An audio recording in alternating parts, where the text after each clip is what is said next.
Have you ever trusted someone so deeply that you forgot to question whether trust alone was enough? That's where our story begins, not with betrayal, not with drama, but with a quiet apartment filled with the soft clinking of teacups and the kind of peace newlyweds believe will last forever. Meguri had just stepped into married life, and it fit her like a carefully tailored dress. Her husband was gentle, attentive, the kind of man who believed family should always come first. If loyalty were a currency, he would be wealthy beyond imagination. And Meguri admired that about him. She truly did.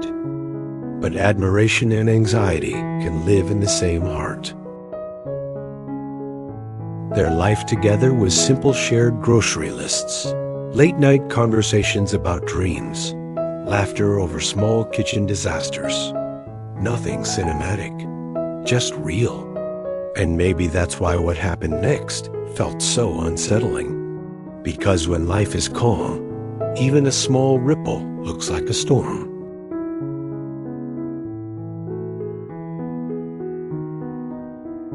One afternoon, while strolling down the street, Meguri saw something she wasn't meant to see.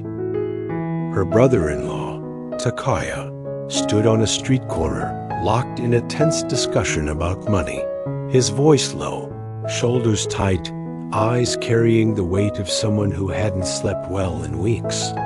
It wasn't scandalous. It wasn't explosive. It was human. And that's what made it uncomfortable. Takaya had always been the charming older brother, confident, slightly reckless. The kind of man who could sell you optimism even if he wasn't fully convinced himself. But that afternoon, the charm looked thinner. Days later, he visited their home with an opportunity. An investment idea, a fresh start, a way to fix everything at once. Meguri listened politely, but something inside her tightened. Not suspicion, exactly more like instinct. The quiet voice that asks, is this hope, or desperation dressed as hope? Her husband, true to his nature, wanted to believe. Family means showing up. Family means support. And sometimes, family means writing checks, emotional or financial, that you're not entirely sure you can afford. Meguri found herself standing in the delicate space between loyalty and caution, between protecting her marriage and respecting her husband's love for his brother. And if you've ever been in that position, you know, it's not about money. It's about trust. It's about the silent question that echoes in every relationship. When love pulls in one direction and doubt pulls in another, which one do you follow? There's something quietly exhausting about being the only person in the room who feels uneasy. After Takaya left that afternoon, the apartment felt different. Not louder, not colder, just heavier. Meguri replayed the conversation in her mind, the way we all replay moments that don't sit right. That evening, she told her husband everything she had seen on the street, the tense exchange, the look on Takaya's face, the pressure that seemed to cling to him. She didn't accuse. She didn't criticize. She simply asked him to slow down before making any commitments. Her husband listened, truly listened. But listening and agreeing are two very different things. "He's my brother," he said softly, as if that sentence alone carried all the logic the world required. And in his mind, it did. From a psychological standpoint, this is where things become interesting. Loyalty inside families often operates on an unspoken contract. We protect each other, even from our own mistakes, especially from our own mistakes. For Meguri's husband, Helping Takaya wasn't about evaluating risk. It was about identity.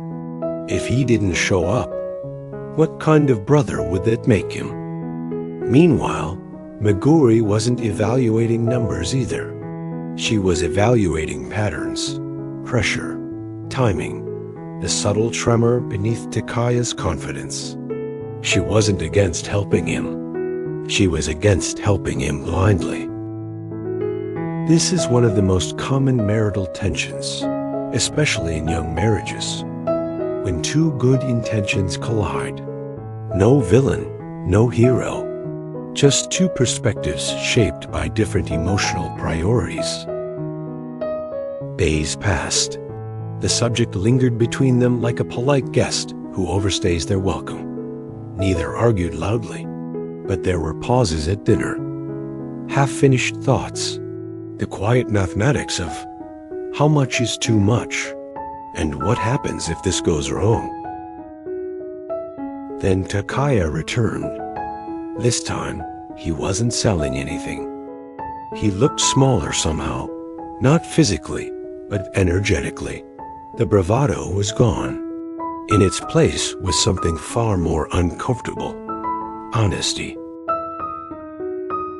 He admitted that he had rushed into decisions, that he had believed in shortcuts. That pride had kept him from admitting how overwhelmed he truly felt. There's a particular vulnerability in saying, "I wasn't as capable as I thought I was." And in that moment, Meguri saw something she hadn't before. Not manipulation, not strategy. Just a man cornered by his own expectations. The fear of being the older brother who couldn't lead. The embarrassment of needing help instead of offering it. Pressure distorts judgment. It narrows vision. It convinces us that urgency is wisdom. Takaya wasn't asking for an investment anymore. He was asking for a reset. Her husband, driven by empathy, was ready to help immediately. But this time, something had changed in him too. Instead of offering blind support, he asked careful questions. Not accusatory ones, clarifying ones. What exactly do you need? What's the plan? How do we ensure this doesn't repeat? And Takaya didn't resist them. He admitted he needed guidance, not rescue guidance. Together, they decided on something practical and responsible. Support, yes, but with boundaries. Transparency, a plan. Small, measurable steps instead of dramatic leaps. It wasn't cinematic. No dramatic music swelled in the background. But it was real. And real change often looks ordinary at first.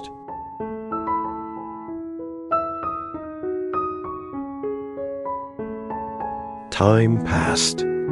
Then one afternoon, the doorbell rang again. If you've ever been in Meguri's position, you know that reflex. The slight tightening in the chest. The mental preparation for another request. Patterns teach us to anticipate repetition. She opened the door with cautious politeness. But Takaya wasn't carrying paperwork. He wasn't rehearsing a speech. He held a small, neatly wrapped box, a simple gift. Not extravagant, symbolic. His posture was relaxed. His smile quieter, steadier. "I wanted to say thank you," he said.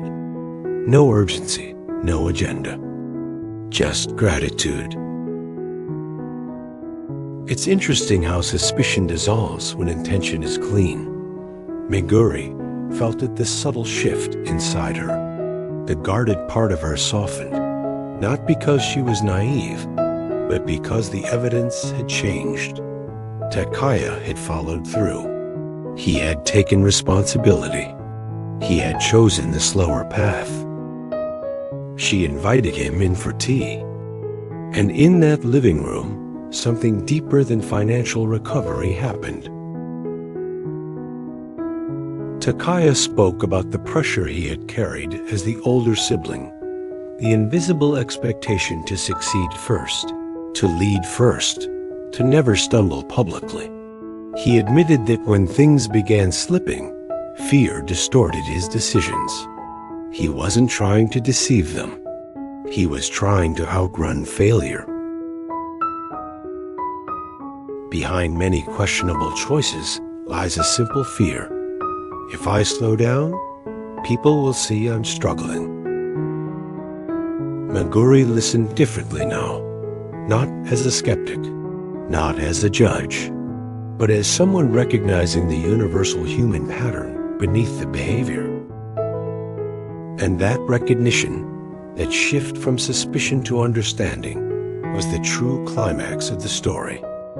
Because the real conflict had never been about money. It had been about pride, fear, and the courage to admit vulnerability. So what do we actually take from a story like this? Takaya's mistake wasn't ambition. It wasn't even wanting a shortcut. It was allowing pride to silence vulnerability.